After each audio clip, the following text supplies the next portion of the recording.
అందరికీ నమస్తే అండి. అందరు బాగున్నారా?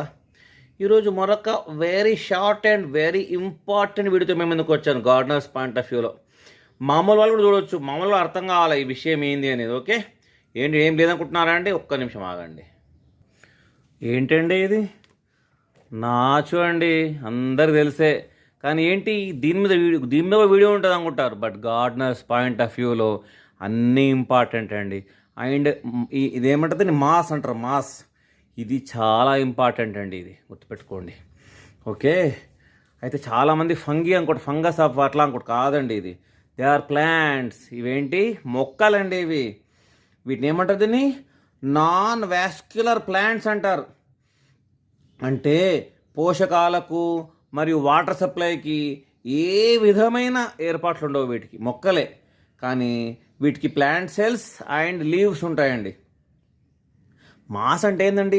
నాచు అండి. చిన్న గ్రీన్ ప్లాంట్స్ మీరు చూడవచ్చు, చిన్న గ్రీన్ ప్లాంట్స్. దీనికి చిన్న గ్రీన్ వితౌట్ ట్రూ రూట్స్. నిజంగా రూట్స్ ఉండవు, కానీ తడి ప్రదేశాల్లో బాగా పెరుగుతాయి. అలాగే వేరే ప్లాంట్స్ లాగా ఎగ్జైలం ఫ్లోయం అట్లేం ఉండవు వీటికి పార్ట్స్. మరి సైంటిఫిక్ నేమ్ ఏందండి? బ్రయోఫైటా ఫ్యామిలీ, బ్రైసియేసి ఫ్యామిలీ అండి. ఓకే, పెద్ద మొక్కలకి గుర్తుపెట్టుకోండి, పెద్ద మొక్కలకి ఈ మాస్ బేస్గా వేస్తే వెరీ గుడ్ అండ్ హెల్ప్ఫుల్. ఇది మాయిశ్చర్ అబ్జర్వ్ చేస్తుంది. తర్వాత ఇంకో విషయం తెలుసా అండి, ఇది ఎలా పెరుగుతుంది? దీనికి తడి ప్రదేశంలో పెరుగుతుందండి. బాగా తడి ప్రదేశంలో మార్నింగ్ నీళ్ళు కూడా పోసే పనిలే. మార్నింగ్ వచ్చే పొగమంచు ఆవిరి ద్వారా వచ్చే డ్యూ డ్రాప్స్ చాలు వాటర్ దీనికి అంత పెరిగిపోతుందండి. ఇది చాలా మంచి ఇంపార్టెంట్ ప్లాంట్. తర్వాత రెయిన్, ముఖ్యంగా తడి ప్రదేశము వర్షం పడే చోట బాగా పెరుగుతాయండి. తర్వాత మీకు విషయం తెలుసా, ఈ నాచుయే ఏమంటారు వృక్ష శాస్త్రవేత్తలు experts first plants on earth అంటారు. తర్వాత మరొక విషయం తెలుసా అండి, దీన్ని ఏ జంతువు ఎక్కువ తింటుందండి? నాచుని రెయిన్ డీర్స్ బాగా తింటాయండి వీటిని. తర్వాత జపానీస్ అండి, జపానీస్ పీపుల్కి చాలా ఇష్టం అంట ఈ నాచు మొక్కలన్నిటి. ఓకే, మరొక విషయం అండి, మీకు కనుక చాలా చోట్ల ఎక్కువ హెల్ప్ఫుల్, మనకు కరెక్టే. కొంతమందికి అవసరం లేదనుకోండి, దీన్ని తీసాలంటే వెనిగర్ మిక్స్ వాటర్ వాడితే కనుక వరుసగా 2-3 సార్లు వాటర్ చల్లితే ఈ ప్లాంట్స్ పోతాయండి ఇవి. తర్వాత ఎవరికైనా లాన్స్, పెద్ద లాన్స్ ఉంటే గ్రౌండ్ కవర్లా ఉంటుంది. అలాగే ప్రివెంట్స్ సాయిల్ ఎరోషన్. గ్రాస్ పెరగని చోట కూడా ఈ నాచు పెరుగుతుందండి. అది తర్వాత మరో ముఖ్యమైన విషయం, మనం ప్లాంట్స్ కనుక వాడితే ఈ నేచురల్ వేలో మైక్రో హ్యాబిటెట్స్, దీంట్లో న్యాచురల్ అని తెచ్చి వారం ఏందండి వీడియో చేద్దామని ఓపెన్ చేసి ఇట్లా ప్లేట్ లేగానే కొన్ని 100 టైప్స్ ఆఫ్ టైనీ ఆర్గానిజమ్స్ వస్తున్నాయి. అంత హెల్ప్ఫుల్. అంటే ప్లాంట్ కావాల్సిన స్మాల్ ఇన్సెక్ట్స్ అవి కూడా హెల్ప్ఫుల్. మన అన్నీ కూడా హార్మ్ఫుల్ కావు, గుర్తుపెట్టుకోండి.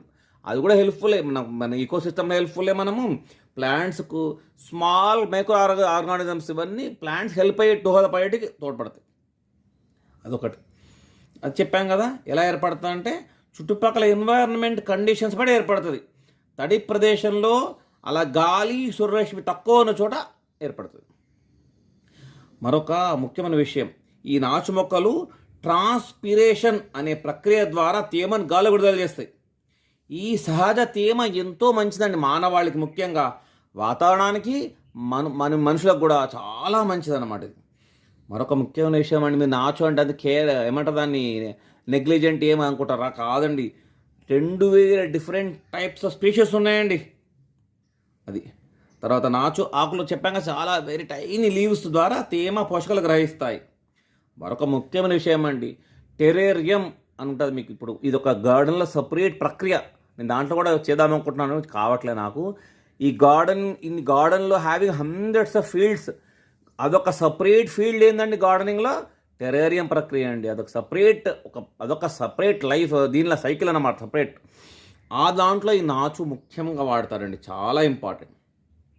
అది తర్వాత మంచి డికంపోజర్స్ కూడా మీరు చాలా ఇంట్లో జమ అయితే కనుక దీంట్లో కాంపోస్ట్ కూడా వేయవచ్చు.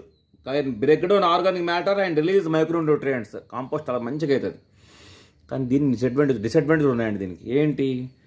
బిల్డింగ్ పైన పెరిగితే కనుక బిల్డింగ్ మెటీరియల్ నాశనం పట్టిస్తుందండి. బిల్డింగ్ బాగా పెరుగుతుంది. ఒక అందుకే పాత బిల్డింగ్స్ గమనించండి మీరు, ఎవరు లేని డిలాబరేటెడ్ బిల్డింగ్స్ ఇది పెరుగుతుంది కదా, పడిపోతాయండి బిల్డింగ్స్. ఎందుకంటే తెలియకుండానే ఇది మొత్తం తినేస్తూ ఉంటుంది, ఆ మ్యాటర్ తినేస్తూ ఉంటుంది, తినేసుకుంటూ బిల్డింగ్ను కూల్ చేస్తుంది.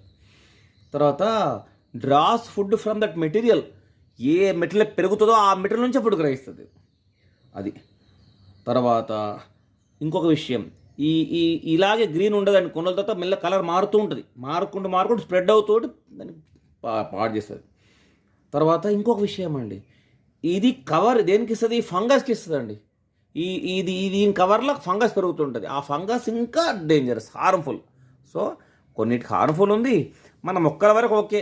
బిల్డింగ్లో పెరగనీయకండి, బిల్డింగ్లో అక్కడెక్కడ, మరి మన ఇళ్లలో గోడలో పెరగనీయకండి. ప్లాంట్స్ ఎక్కడన్నా బయట దొరికి తీసుకొచ్చుకోండి. ఓకే, ఇది ఈ విషయాలు చెప్దామని చేశాను. ఇంకా ఫర్దర్ వీడియోస్ చేస్తాను. ఇది నాచు గురించి ఒక initial video. Okay, thank you. ఉంటే కనుక తెచ్చుకొని ఎక్కడన్నా వాడుకోండి.